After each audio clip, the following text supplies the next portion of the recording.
High বন্ধুরা, good morning. আজকে ব্লগটা আমি এখান থেকে শুরু করছি। এই যে দেখুন, দাদা আমাকে টিফিনের জন্য আটা মেখে দিচ্ছে। এই দেখুন, আটাটা একটু মেখে দিচ্ছে, তাহলে তাড়াতাড়ি হয়ে যাবে। আমি সবজিটা বসে দিয়েছি আর দাদা এখানে এই যে আটাটা মেখে দিচ্ছে। আর এখানে সবজির টেবিল করা রয়েছে। এবার দেখি কি রান্না হয় না হয়। সারাদিন যা যা করি না করি পুরোটাই করব, পাশে থাকবেন গরমে। চলুন, টিফিন হয়ে গেছে, রুটি বোঁদে আর পনির দিয়ে, বরবটি দিয়ে, আলু দিয়ে, টমেটো দিয়ে একটা তরকারি। আর সকালের এটাই টিফিন। চলুন, ছেলেকে দিয়ে দিয়েছি, এবার আপনাদের দাদাকেও দিয়ে দিই। টিফিনটা আপনাদের দাদা খেয়ে নিই, আমিও খেয়ে নেবো, সবাই খেয়ে নেবো টিফিন সকালের। না, খেয়ে নেব, দাদা ছেলে সবাই খাচ্ছে, আমিও খেয়ে নিই। চলুন টিফিন। দেখুন, গরমে কিন্তু এক জায়গায় যাওয়ার প্রোগ্রাম হলো। ছেলে আমার একটু কেনা দরকার আছে ঘরের জিনিসপত্রই, তার জন্য এই যে একটুখানি বেরিয়ে পড়লাম। চলুন যাই। আর বাড়িতে দাদা রইলো, ওই দেখুন দাদা রয়েছে। দাদা একটুখানি করেই জানিনি, একটু করুক, হেল্প করুক, রান্নাঘরটা একটু হেল্প করুক, আমি চলে আসবো, একটু যাবো আর আসবো। চলুন যাই, না গেলে কাজগুলো হচ্ছে না, বাইরের কাজটা এটারই দরকার, সংসারে টুকটাক আনার আছে। নিয়ে চলে আসি।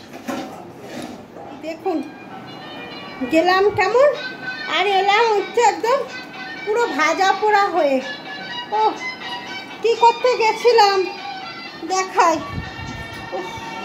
আর ভালো লাগে না।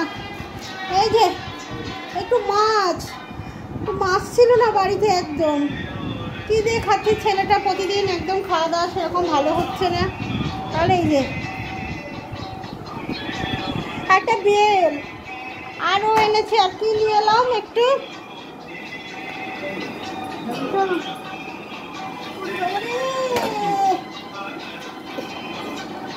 এনেই ফ্রিজে ঢুকিয়েছি ঠান্ডা হওয়ার জন্য। তরমুজ গরমের, এইগুলোই নিয়ে এসেছি, এইগুলোর জন্যই বাইরে গেছিলাম।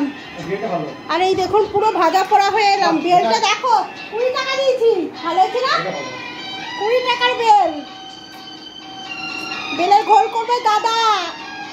দাদা দেখুন রোদ্দুরে বেরোলে না, কালো হয়ে যাবে বলে, আর বৌদিকে বার করে পুরো লাল করে এলো বৌদি মুখ। ঠিক ঠিক দাদা দোদো, ওই দেখুন, দেখছেন? হ্যাঁ, এই যে বাহ বাহ বাহ, দারুণ দারুণ। বেলের ঘোল খাওয়া হবে। আর একদিকে আছে একদিকে নেই, ওটা হবে আস্তে আস্তে। একদিকেরটা তাড়াতাড়ি হয়ে গেছে, আর একদিকেরটা একটু দেরি হবে হতে। বন্ধুরা চলুন, রোদ্দুর থেকে এসে হাসাচ্ছে, দেখেছেন তো? চলুন এবার রান্নার দিকে যাই।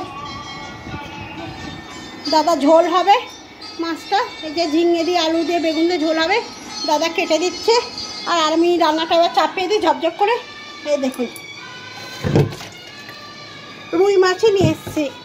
চলুন রান্নাটা চাপিয়ে দিই এবার, অনেকটা দেরি হয়ে গেছে, সব করে নিয়ে এবার। এই যে এসে রান্নাবান্না করে চান কমপ্লিট হয়ে গেল, কিন্তু চান করে খেতে বসে গেছি। আজকে এই ঘরে খেতে বসেছি, কেন ওখানে বসিনি, ওখানে খুব গরম, এইখানে বসে গেছি খেতে। চলুন তাহলে তাড়াতাড়ি করে এসে কি রান্না করলাম আজকে। আমি বেশি কিছু একদমই করিনি, হালকাই করেছি। চলুন সেটাই দেখিয়ে দিই, আপনাদের সঙ্গে একটু শেয়ার করে নিই যে বৌদি এত বেলায় এসে কি রান্না করলো। এই দেখুন পটলের দোরমা, আর হচ্ছে রুই মাছ দিয়ে, ঝিঙে দিয়ে, বরবটি দিয়ে, বেগুন দিয়ে একটা মাছের ঝোল, আর ভাত। এটাই রান্না করেছি আজকে দুপুরের, আর কিছু করিনি। এটাই খাওয়া দাওয়া হবে। চলুন খাওয়া দাওয়া করে নিই, সবাই মিলে বসে গেছি রেডি হয়ে। চলুন, গরম পড়েছে, আর কিছু ভালো লাগলো না করতে। এটাই খাবো, ওদেরও জিজ্ঞেস করলাম, ওরাও বললো আর কিছু খাবো না, এই হালকা ফুলকাই রান্না করো। তাই মাছের ঝোল, গরমকালে মাছের ঝোলটা খুবই ভালো লাগে। বাটা মাছের ঝোলটা আরও বেশি ভালো লাগে বন্ধুরা, কিন্তু আমার ছেলে ছোটো মাছ একদম খেতে পারে না, তার জন্য আমাদের মাছের ঝোল হলে মোটামুটি রুই মাছ বা কাতলা মাছ এই দিয়েই মাছের ঝোল করতে হয়। ও একদম ছোটো মাছ পারে না খেতে। তাই যে সারাদিনের ব্লগটা যদি আপনাদের ভালো লাগে তাহলে একটা লাইক, শেয়ার, কমেন্ট করবেন, পাশে থাকবেন। ভুল হলেও জানাবেন, নাহলে আমি বুঝতে পারছি না যে আমার কোথায় কী ভুল হচ্ছে।